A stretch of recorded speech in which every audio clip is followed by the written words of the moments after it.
जय राधा माधव जय कुंज बिहारी। जय राधा माधव जय कुंज बिहारी। जय गोपीजन वल्लभ जय गिरिवरधारी। जय गिरिवरधारी। जय गोपीजन वल्लभ जय गिरिवरधारी। जय गिरिवरधारी। जय राधा माधव जय कुंज बिहारी। जय गोपीजन वल्लभ जय गिरिवरधारी। जय गिरिवरधारी। जय गोपीजन वल्लभ जय गिरिवरधारी। जय गिरिवरधारी। जय यशोदानंदन जय व्रजजनरञ्जन। जय यशोदानंदन जय व्रजजनरञ्जन। जय यशोदानंदन जय व्रजजनरञ्जन। जय जमुनतीरवनचारी। जय कुंज बिहारी। जय जमुनतीरवनचारी। जय कुंज बिहारी। जय राधा माधव जय कुंज बिहारी। जय गोपीजन वल्लभ जय गिरिवरधारी। जय गिरिवरधारी। जय यशोदानंदन जय व्रजजनरञ्जन। जय यशोदानंदन जय व्रजजनरञ्जन। जय जमुनतीरवनचारी। जय कुंज बिहारी। जय राधा माधव जय कुंज बिहारी। हरे कृष्णा कृष्णा कृष्णा हरे हरे। हरे राम राम राम हरे हरे। हरे कृष्णा कृष्णा कृष्णा हरे हरे। हरे राम राम राम हरे हरे। हरे कृष्णा कृष्णा कृष्णा हरे हरे। हरे राम राम राम हरे हरे।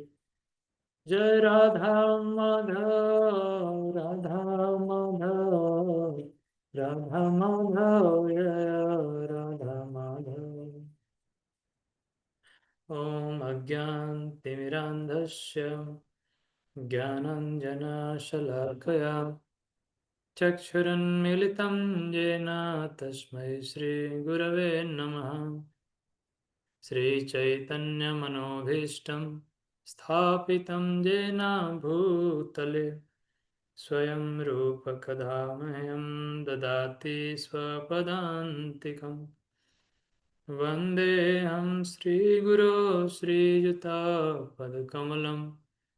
श्रीगुरुन् वैष्णवांश्च श्रीरूपं साग्रजातं सहगणरघुनाथान्वितं तं सजीवं साद्वैतं सावधूतं परिजनसहितं कृष्णचैतन्यदेवं श्रीराधाकृष्णपादान् सहगणललिता श्रीविशाखान्वितांश्च हे कृष्णा करुणा सिन्धो दीनबन्धो जगत्पते गोपेश गोपिकान्त श्रीराधाकान्त नमस्तुते। तप्त काञ्चन गौराङ्गी राधे वृन्दावनेश्वरी वृषभानुसुते देवी प्रणमामि हरिप्रिये। वाञ्छाकल्पतरुभ्यश्च कृपासिन्धुभ्येव च पतितानां पावनेभ्यो वैष्णवेभ्यो नमो नमः। जय श्री कृष्ण चैतन्य प्रभु नित्यानंद श्री अद्वैत गदाधर श्रीवासादि गौर भक्तवृंद।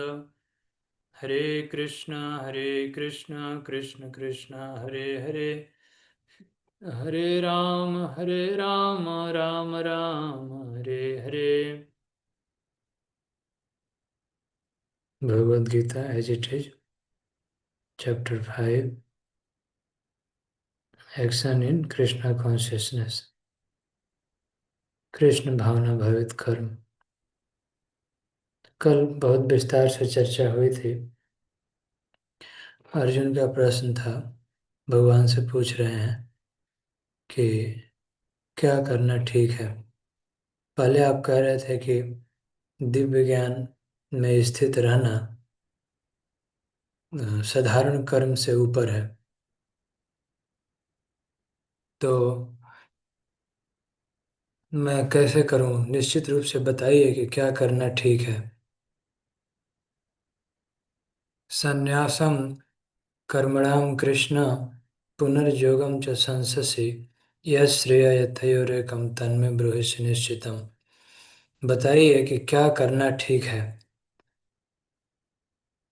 संन्यास, कर्म संन्यास ठीक है, कर्मों को त्यागना ठीक है, या फिर भगवान के खुशी के लिए कर्म करना ठीक है। तो बहुत विस्तार से चर्चा हुई थी। भगवान बताए थे कि भक्ति युक्त कर्म करना साधारण कर्म से श्रेष्ठ है। भक्ति युक्त कर्म वह है जिससे मनुष्य भगवान की सेवा में लगता है। जैसे कान से भगवान की बातें सुनना, आँख से भगवान को देखना, और भी तरह तरह के कर्म हैं। जो पैर से धाम जाना, सेवा करना, हाथ से अपने समस्त इंद्रियों को भगवान की सेवा में लगाना, यह कृष्ण भावना भावित कर्म है। अपनी बुद्धि का उपयोग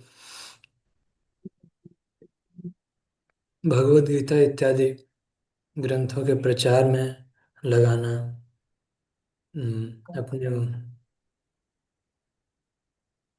जो भी क्षमता है सर्वस्व तन मन धन से भगवान की सेवा में लगना, भगवान जो चाहते हैं वही कर्म करना, इसको कहते हैं कृष्णा कॉन्शियसनेस। और कृष्ण भावनामृत कर्म करने से मनुष्य का हृदय शुद्ध हो जाता है। और जब ऐसी भावना मन में आती है कि इस भौतिक जगत में हमारा कुछ नहीं है, सब कुछ भगवान का है, तो इसी को कहते हैं कृष्ण भावना भावित कर्म। तो फिर त्यागने का कोई प्रश्न ही नहीं है जब सब कुछ भगवान का है। तो जो पुरुष न तो कर्म फलों से घृणा करता है न कर्म फल की इच्छा करता है, सब कुछ भगवान को समर्पित करता है, तो उसको सन्यासी कहा जाता है। सन्यासी का अर्थ ये नहीं है कि हमारे पास जो भी चीजें हैं सबका हम त्याग कर दें तो सन्यासी हो गए, नहीं। सन्यासी का अर्थ है कि हमारे पास जो कुछ भी है, हमारा मन, हमारा शरीर का शक्ति, हमारे पास जो भी रिसोर्सेज है, उसको यदि भगवान की सेवा में लगाया जाए तो वह व्यक्ति सच्चा सन्यासी है। इसके बाद यह भी चर्चा हुई थी कि सांख्य योग और कर्म योग के लक्ष्य एक ही है, और वो है भगवत प्राप्ति। और दोनों का लक्ष्य है भगवान में आसक्ति और अनित्य वस्तु में विरक्ति, टेम्परेरी चीजों में से डिटैचमेंट, विरक्ति। तो जब टेम्परेरी चीजों से हम विरक्त होते हैं, भगवान में जब आसक्त होते हैं, तो अपने आप सांसारिक चीजों से, टेम्परेरी चीजों से मन हट जाता है, मन उसमें लगता नहीं है। तो यही शिक्षा है यहाँ, कि सांसारिक वस्तुओं से मन को हटाया जाए और भगवान में लगाया जाए। इसके लिए अलग से प्रयास करने की आवश्यकता नहीं पड़ती। यदि कोई डिवोशनल सर्विस में एंगेज्ड है तो अपने आप मन भगवान में लग जाता है। तो भगवान कहे हैं कि भक्ति के कर्मों में लगे बिना मनुष्य सुखी नहीं हो सकता। भक्ति का अर्थ है भगवान की प्रेम पूर्वक सेवा। उसके बाद ये भी चर्चा हुआ था कल कि मायावाद में और मायावादी सन्यास और भगवत भक्त वैष्णव सन्यास में क्या अंतर है। तो मायावादी वे हैं जो केवल थ्योरेटिकल सुख चिंतन बात करते हैं, लेकिन भगवत भक्त वे हैं जो भगवान की प्रेममयी सेवा करते हैं। मायावादी सन्यासी इंद्रिय कंट्रोल नहीं कर पाते हैं, कई बार अपनी स्थिति से गिर जाते हैं। लेकिन जो वैष्णव भक्त हैं वे इजिली सेंस कंट्रोल कर लेते हैं, क्योंकि वे अपनी सभी इंद्रियों को भगवान की सेवा में लगा देते हैं। दिन प्रतिदिन भगवत भक्ति में, सेवा में उनका आनंद बढ़ते रहता है, उन्हें दिव्य आनंद की अनुभूति होती है। इसलिए आध्यात्मिक जीवन में पतन का कोई चांस ही नहीं है। और जो लोग अपने आप को भगवान कहते हैं कि मैं भगवान हूँ, या मैं भगवान बनने वाला हूँ, तो उनके आध्यात्मिक पतन का बहुत खतरा रहता है। और आर्टिफिशियली, कृत्रिम साधन से वे सेंस कंट्रोल करने की कोशिश करते हैं, क्योंकि दिव्य आनंद की प्राप्ति होती नहीं है। तो अगले श्लोक में भगवान बताए कि जो व्यक्ति भक्ति भाव से कृष्ण भावना भावित कर्म करता है वह विशुद्ध आत्मा है, और वह सबों का प्रिय होता है, सभी उसके प्रिय होते हैं। He is dear to everybody and everybody is dear to him. तो इसलिए उसको, वह कभी कर्मों के बंधन में फंसता नहीं है। इस संसार में देखा जाता है कि हम सोचते हैं कि ऐसे कर लेता हूँ, ये काम कर लेता हूँ, ऐसे ऐसे करके, और मैं अपना सभी समस्या हल कर दूंगा। और कभी कभी ऐसा होता है कि समस्या हल होने के बजाय और कॉम्प्लेक्स हो जाता है। तो इसी के लिए हमें परफेक्ट गाइडेंस की जरूरत पड़ती है कि क्या करने से क्या होगा। कभी कभी गांव में देखा जाता है, गांव के जो लोग होंगे जानते होंगे कि रस्सी में जब किसी जानवर को बांधते हैं तो रस्सी से छूटना चाहता है, रस्सी छुड़ाना चाहता है। जब रस्सी छुड़ाना चाहता है तो कभी कभी रस्सी जोर से खींचता है तो रस्सी खुलने के बजाय और टाइट हो जाती है, क्योंकि उसको पता नहीं है कि कैसे खोलना है। उसी तरह से इस जीवन में भी, भौतिक जीवन में ऐसे कभी कभी स्थिति बनती है कि हम सोच रहे होते हैं कि मैं अपनी सभी समस्या का हल कर रहा हूँ, परंतु वो हल होता नहीं है।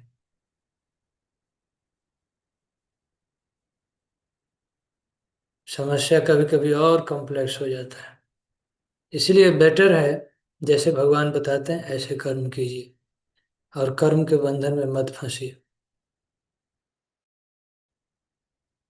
तो ऐसा व्यक्ति इस भौतिक जगत में कैसे रहता है जो दिव्य ज्ञान में स्थित है। जैसे कमल के पत्ते पर जल। कमल के पत्ता पर आप लोग जानते हैं कि जल जब रहता है तो कभी भी उसमें चिपकता नहीं है। कमल का पत्ता जल से कभी प्रभावित नहीं होता है। उसी तरह एक भगवत भक्त कभी भी ये भौतिकवादी चीजों से प्रभावित नहीं होते। वे अ, इस भौतिक संसार में रहते हैं, लेकिन कर्म कृष्ण भावना भावित करते हैं। ऐसे कर्म करते हैं जिससे वे ना फंसे इस भौतिक जगत में। तो इस संसार में रहते हुए भी इस संसार के दोषों से प्रभावित नहीं होते हैं।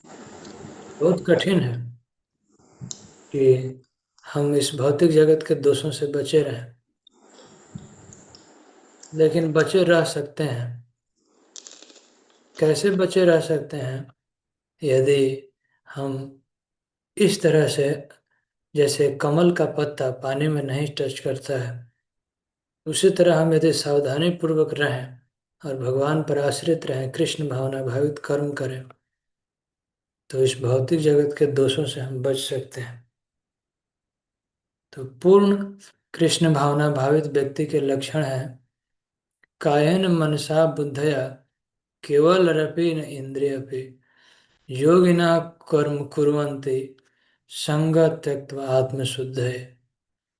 योगी जन आसक्ति रहित होकर शरीर मन बुद्धि इंद्रियों द्वारा केवल शुद्धि के लिए कर्म करते हैं।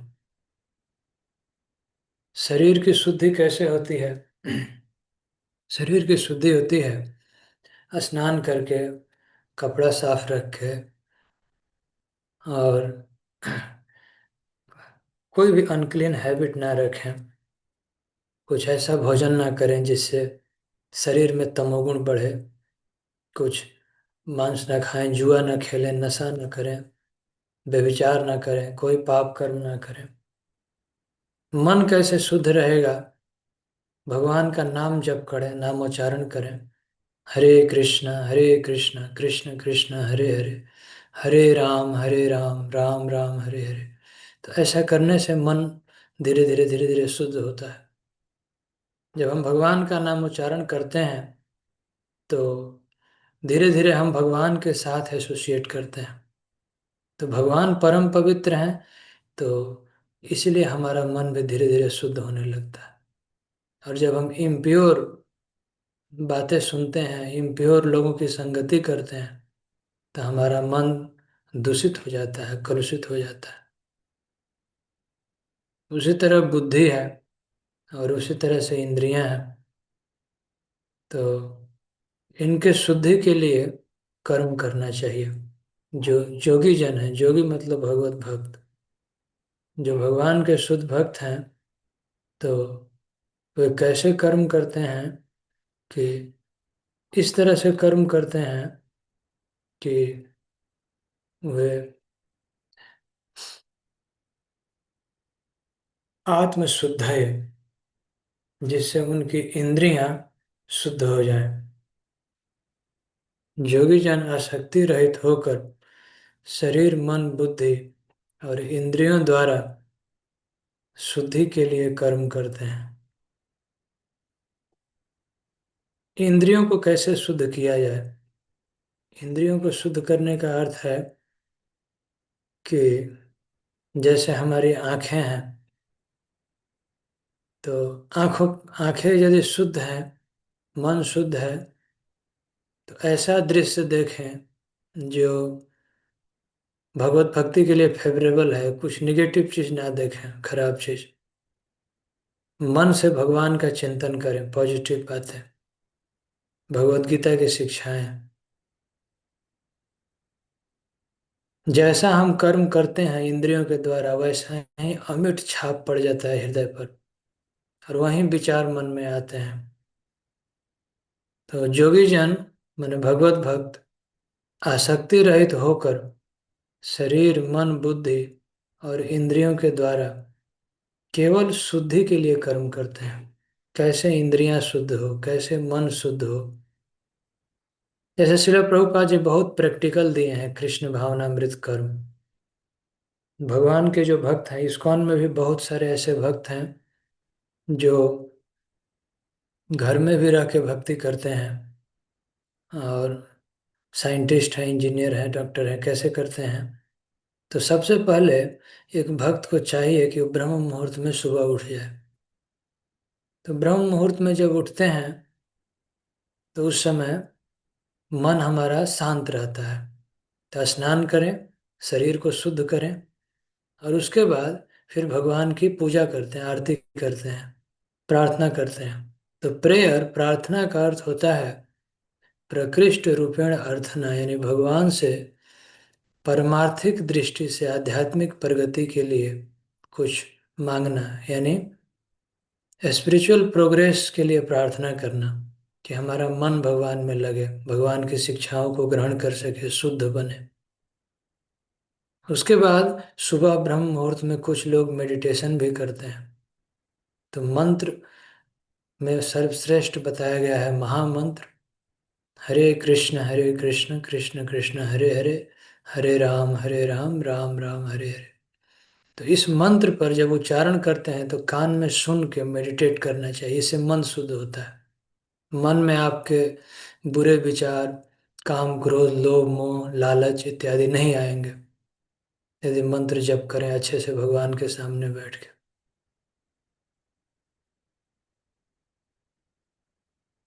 जयपुर के एक राजा थे, बहुत धर्मात्मा थे, वे राजा थे, फिर भी उनके जीवनी में बताया गया है कि उन्होंने ही जयपुर में गोविंद देव जी का मंदिर बनवाया था।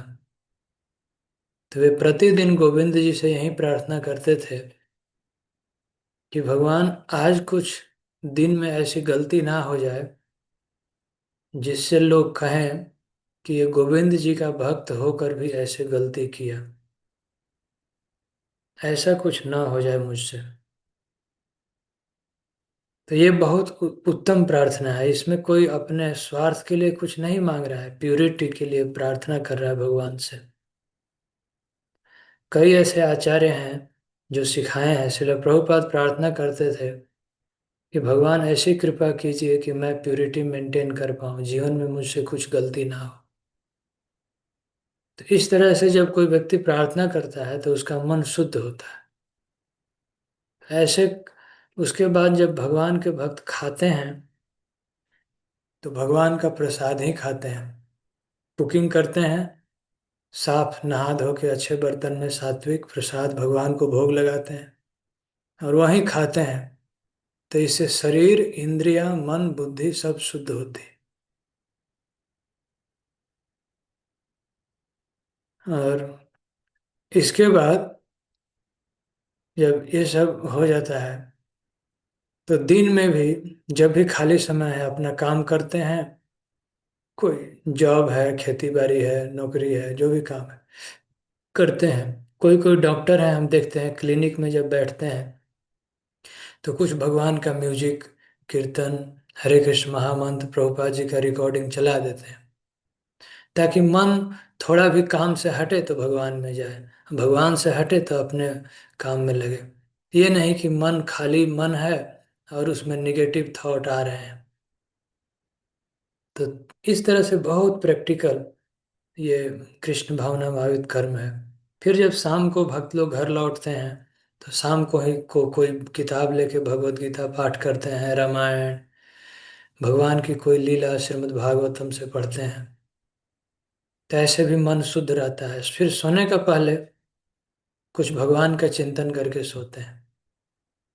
दुनिया की निगेटिव बातें जितना मन में लाएंगे उतना ही आपका मन दुखी होगा, कलुषित होगा। ये प्रैक्टिकल है, आप स्वयं देख सकते हैं इस चीजों को।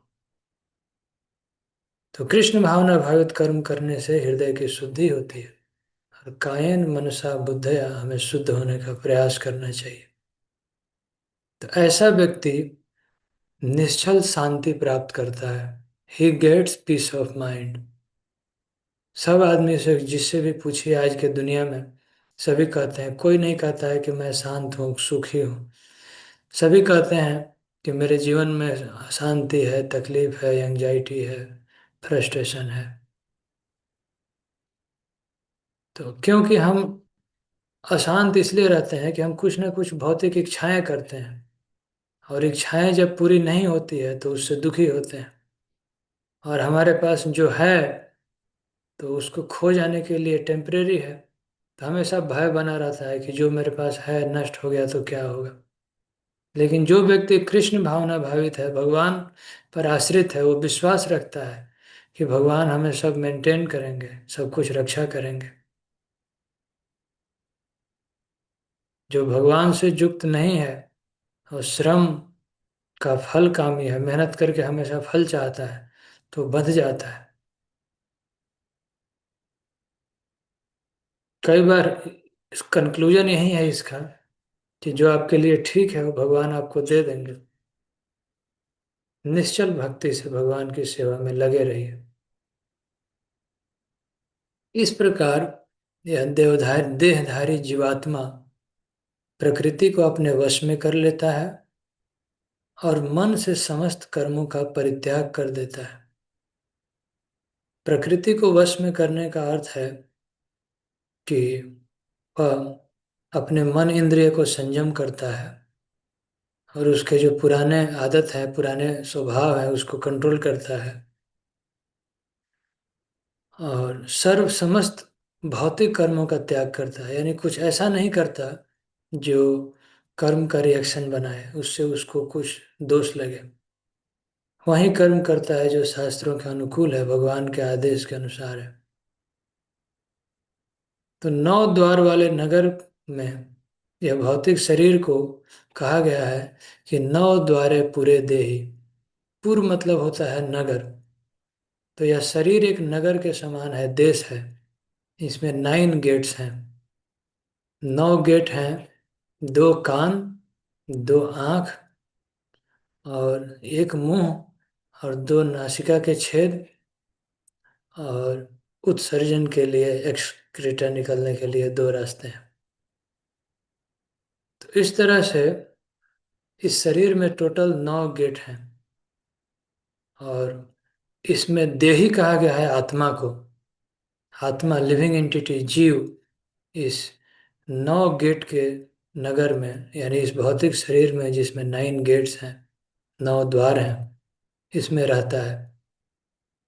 तो यदि कृष्ण भावना भावित कर्म करे, भगवान के इच्छा के अनुसार करे, धर्म पूर्वक आचरण करे, तो वह व्यक्ति सुखपूर्वक रहता है। जैसे किसी राज्य में यदि राजा धर्मात्मा हो, प्रजा अनुकूल है, तो वह राजा सुखी रहता है। उसी तरह यदि इस शरीर में जीवात्मा है और उसकी मन इंद्रियां संयमित है, आत्मा के अनुसार बुद्धि कार्य करे, बुद्धि के अनुसार मन कार्य करे और मन कंट्रोल में रहे और उसके अनुसार सभी इंद्रियां कंट्रोल में रहे, तो वह व्यक्ति सुखी हो सकता है। ठीक उसी प्रकार जैसे एक राजा के राज्य में यदि मंत्री, सिपाही, सभी विभाग के अध्यक्ष सभी राजा के कंट्रोल में रहे, प्रजा कंट्रोल में रहे, तो वह राजा सुखपूर्वक उस नगर में रह सकता है। परंतु दुख कब होता है? जब सब कुछ अनकंट्रोल्ड हो जाए। तो ये 9 द्वारे पूरे देही का करने का अर्थ यह है कि जब हमारी इंद्रियां कंट्रोल में नहीं रहती तो हमारा मन चंचल होता है और हम पाप कर्मों में लग जाते हैं। क्यों? क्योंकि हम स्पिरिचुअली वीक रहते हैं। जब आप प्रैक्टिस नहीं करेंगे, सुबह उठना, सात्विक प्रसाद लेना, भगवान का नाम जप करना, और भक्त संग करना, हरि कथा सुनना, उपदेशों को हमेशा याद रखना, बारंबार सुनना, ये सब नहीं करेंगे तो हम स्पिरिचुअली वीक हो जाते हैं। जैसे एक पेड़ में पानी नहीं डाला जाए तो पेड़ कमजोर हो जाता है। तो उसी तरीके से यदि कोई व्यक्ति आध्यात्मिक प्रोसेस को ठीक से ना फॉलो करे तो स्पिरिचुअली वीक हो जाता है। तो जैसे राजा कमजोर होता है तो सभी उसके सबॉर्डिनेट इंडिपेंडेंट हो जाते हैं। उसी तरह जब एक लिविंग एंटिटी, जीव, मनुष्य कमजोर होता है स्पिरिचुअली, तो सारे सेंसेस और मन, इंद्रियां सभी अनकंट्रोल्ड हो जाते हैं और उस समय वह अपने आध्यात्मिक स्तर से गिर जाता है। फिर वह दुखी होने लगता है। उसका मन में निगेटिव थॉट्स आते हैं, हमेशा दुखी रहेगा, क्या होगा, भविष्य के लिए चिंता करेगा। बीते बातों के लिए शोक करेगा, तो मन उसको दुख देने लगता है, इंद्रियां दुख देती है। जब पाप करते हैं तो शरीर में बीमारी लगना शुरू हो जाता है। और फिर जब कुछ गलती करते हैं तो सराउंडिंग से भी समस्याएं आती है। फिर दैहिक, दैविक, भौतिक कई तरह के कष्ट आते हैं जीवन में। तो मनुष्य सुखी रह नहीं पाता है। तो इस शरीर रूपी नगर का स्वामी देहधारी जीवात्मा न तो कर्म का सृजन करता है, न लोगों को कर्म करने के लिए प्रेरित करता है, न ही कर्म फल की रचना करता है। यह प्रकृति के गुणों द्वारा किया जाता है। तो वास्तव में प्रकृति के गुण, जो रजोगुण, तमोगुण, सतोगुण, ये तीनों है गुण, इन्हीं गुणों के वशीभूत होकर यह लिविंग एंटिटी जीव तरह तरह के कर्म करता है।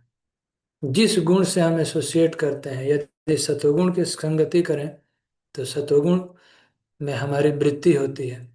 यदि रजोगुण की संगति करें तो रजोगुण में, और तमोगुण की संगति करें तो तमोगुण में। तो जैसे हम गुणों की संगति करते हैं, जैसे लोगों के बीच में उठते हैं, बैठते हैं, जिनकी बातें सुनते हैं, हम जो भी सोचते हैं, तो ऐसे ही हमारी बुद्धि हो जाती है और उसी के अनुसार हम कर्म करते हैं। जैसे कोई चोर की संगति करे तो चोरी करने लगेगा। झूठ बोलने वाले के साथ में दिन भर रहें तो धीरे धीरे आदमी झूठ बोलने का आदत पड़ जाता है। और यदि भगवत भक्त के साथ में रहें तो भगवत भक्त बन जाएंगे। तो ये नेचुरल है। जैसा एसोसिएशन करेंगे ऐसे ही संगति होती है, ऐसा ही बुद्धि होता है। लेकिन भगवान जो हमारे हृदय में बैठे हैं उनके बारे में कहा गया है कि परमेश्वर न तो किसी पापों को ग्रहण करता है न पुण्य को। भगवान को कोई पाप पुण्य नहीं लगता, लेकिन वो हमारे हृदय में ही बैठे रहते हैं। देहधारी जीवात्मा अज्ञान के कारण मोहग्रस्त रहता है। अज्ञान आवृतम ज्ञानम तेन मोहयन्ति जन्तव। उसके वास्तविक ज्ञान को आच्छादित किए रहता है, कवर्ड कॉन्शियसनेस रहता है।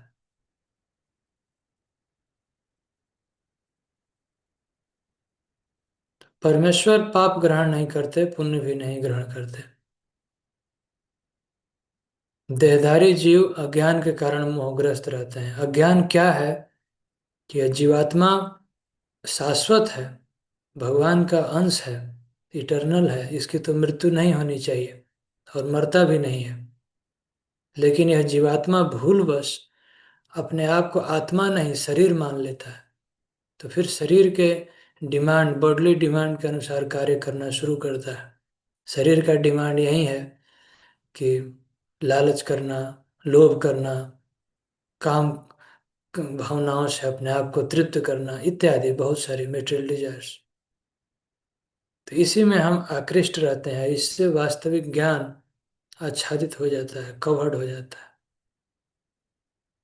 लेकिन भगवान उदाहरण दे रहे हैं कि ज्ञानेन तु तद्ज्ञानम जैसाम नाशितमात्मनः तेषाम आदित्यवज्ञानम प्रकाशयति तत्परम। जब किसी व्यक्ति का ज्ञान प्रबुद्ध होता है और अविद्या का विनाश होता है, तो उसी तरह सब कुछ प्रकट हो जाता है, जैसे दिन में सूर्य से सारी वस्तुएं प्रकाशित हो जाती है। यानी जो कोई एनलाइटन सोल होता है, जीव जागो, जीव जागो, गौरा चांद बोले। इस भौतिक जगत में सभी जीव सोचते हैं कि हम जगे हुए हैं, लेकिन यह जगना जगना नहीं है। एक्चुअल जगना वह है जब हम स्पिरिचुअली अवेकन हो जाए, ट्रू विजडम हमारा उदित हो। तो ट्रू विजडम यही है कि हम शरीर नहीं, हम आत्मा है। तो इससे अविद्या, इग्नोरेंस का विनाश होता है। उसी प्रकार जैसे बहुत समय से अंधकार है, तो लेकिन सूर्य उदय होते ही अंधकार दूर हो जाता है, वैसे ही जब भगवत ज्ञान हृदय में प्रकट होता है, भगवान की कृपा होती है, तो हमारी अविद्या का विनाश हो जाता है, हम ज्ञान से परिपूर्ण हो जाते हैं। लेकिन ये सब इतना आसान नहीं है। इसके लिए हमें विनम्र शरणागति करनी चाहिए। बहुत कठिन है। शरणागति का मतलब है सबसे पहले ओबीडिएंट होना चाहिए, सीरियस, सिंसियर, भगवान की बातों को हमेशा याद रखना, कोशिश करना। जब मनुष्य की बुद्धि, मन, श्रद्धा तथा शरण सब कुछ भगवान में स्थिर हो जाते हैं, तभी वह पूर्ण ज्ञान द्वारा समस्त कल्मश से शुद्ध होता है और मुक्ति के पथ पर अग्रसर होता है। यह मुक्ति का अर्थ है भगवत प्राप्ति। तो ऐसा व्यक्ति को भगवत गीता में भगवान कहते हैं कि वह पंडित है। पंडित का अर्थ ये नहीं है, आजकल लोग पंडित जी बोलते हैं। पंडित जी मतलब कि कुर्ता धोती पहन लिए, एक पोथी हाथ में है, और वेद शास्त्र कुछ पालन करते हैं कि नहीं करते हैं कोई पता नहीं,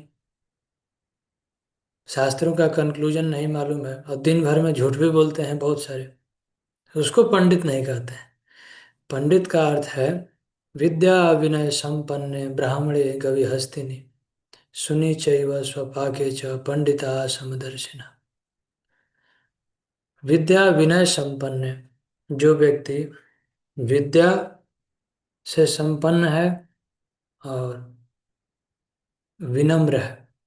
विद्या का अर्थ है कि आध्यात्मिक विद्या, भगवत ज्ञान, सब वेद शास्त्र का ज्ञान है उसे, और समान दृष्टि है। समान दृष्टि का अर्थ है कि वह सब में भगवान का निवास देखता है।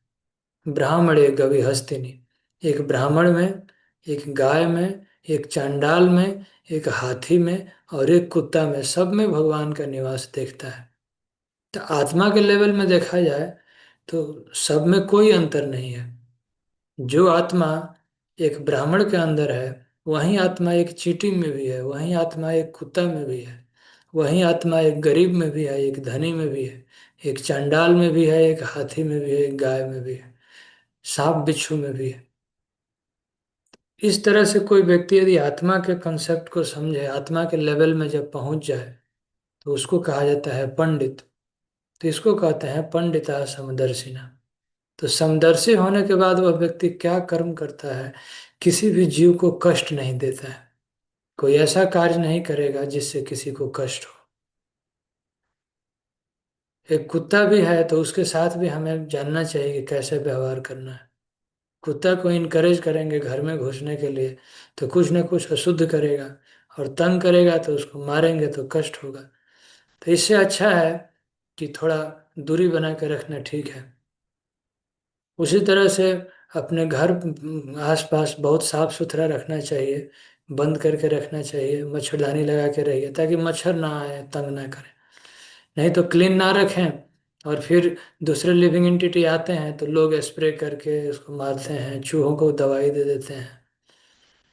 लेकिन जो सच्चा भगवत भक्त है, सचमुच में पंडित है, तो वे किसी जीव की हत्या नहीं करते, किसी जीव को कष्ट नहीं देते, लेकिन प्रिवेंटिव ऐसा उपाय करते हैं कि उनसे हमें डिस्टरबेंस ना हो। हम जैसे हाथी है, तो हमें पता है कि जंगल में जा रहे हैं, हाथी है, तो हाथी को निश्चिंत रहने दीजिए, आप भी निश्चिंत रहिए, उसको क्यों कष्ट देना है। लेकिन कोई छेड़छाड़ करेगा तो फिर उसको कष्ट होगा, तो हमारे लिए भी खतरा है। तो एक समान ट्रीट करने का अर्थ यह है कि किसी भी जीव को कष्ट नहीं देना चाहिए। आत्मा के लेवल में यह समझना चाहिए कि सभी भगवान के अंश हैं, सभी को जीने का अधिकार है, और किसी जीव को भगवान का प्रसाद दे सकते हैं तो देना चाहिए। उनसे यथा योग्य, यथा योग्य का मतलब है कि जैसे वे डिजर्व करते हैं उस अनुसार डील करना चाहिए, ताकि उनको कष्ट ना हो, दूसरे जीवों को उनको नेचुरल इनहेबिटेट में रहने देना चाहिए। तरह तरह का इसका मीनिंग है। तो ऐसा व्यक्ति जिसका मन एकत्व और समता में स्थित है, जन्म मृत्यु के बंधन को पहले ही जीत लिया है, तो वे ब्रह्म के समान निर्दोष हैं, यानी भगवान के समान निर्दोष हम ही समम ब्रह्म। जैसे भगवान निर्दोष हैं, ऐसे भगवत भक्त भी निर्दोष होते हैं।